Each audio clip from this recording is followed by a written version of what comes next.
All right, guys, you found the property and you're able to fund the property, but now what are you going to do with it after you purchase it? I'm sure you had already been thinking about that in the beginning from day one when you were doing your deal analyzation, but let's just simply talk about what is the best rental term length for a property. And the answer is, well, it all depends. Really, it all depends on you, your area, and what you're looking to do.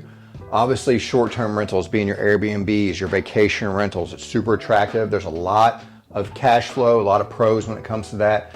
Cons being management fees, if you're not going to self-manage, are usually quite higher. And then of course the turnover on the property, being tenants coming in, destroying the place and so forth. But there is a ton of money to be made in the Airbnb and short-term rental market. And that just really depends on you. How active or do you want to be in that business?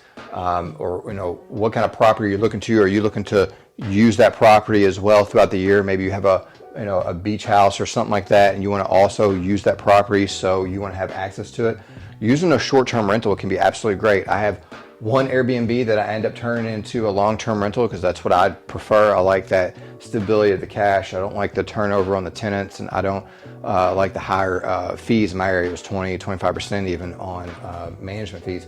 And so that didn't necessarily work out for me, but I did use a conditional use permit. That's another thing you may have to get in your city. Every city is different when it comes to planning and zoning, is if your property can even be a short-term rental, okay? So before you purchase the property in your due diligence period, you definitely want to make sure, is your property able to be the term length you're looking for, like as far as a short term.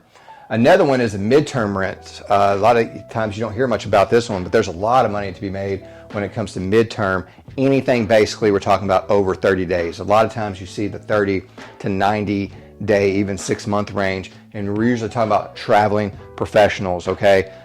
Predominantly you hear about traveling nurses. There's a website called Furnished Finder, I believe, and a lot of midterm rentals go on there. And it's also a way, at least in my city, to skirt the whole conditional use permit, because in my city, if I rent a property out for 30 days and over, you do not need a conditional use permit, okay?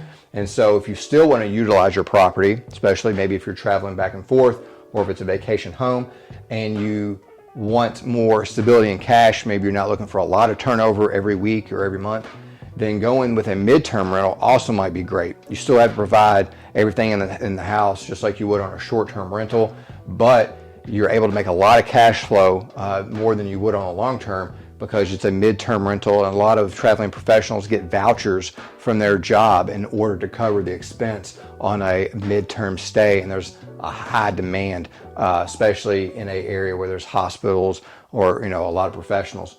And of course, you guys already know the long-term rents, the 12-month, the 2-year leases, and so forth.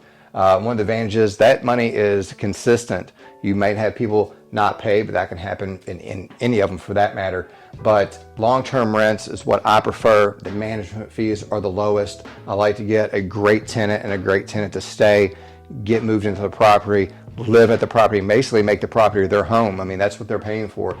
And in the beginning, I go ahead and put all the rent increases up front in the honeymoon phase. They know exactly year after year how much that rent's already going to increase, so the conversation isn't weird or anything like that. When that's time to come up, they know the terms of the lease, what I'm going to fix, what I'm not going to fix. I don't run any slums. That is 100% for sure. So we take care of problems as soon as they happen. But I prefer long-term for me. It's what fits my investing goals.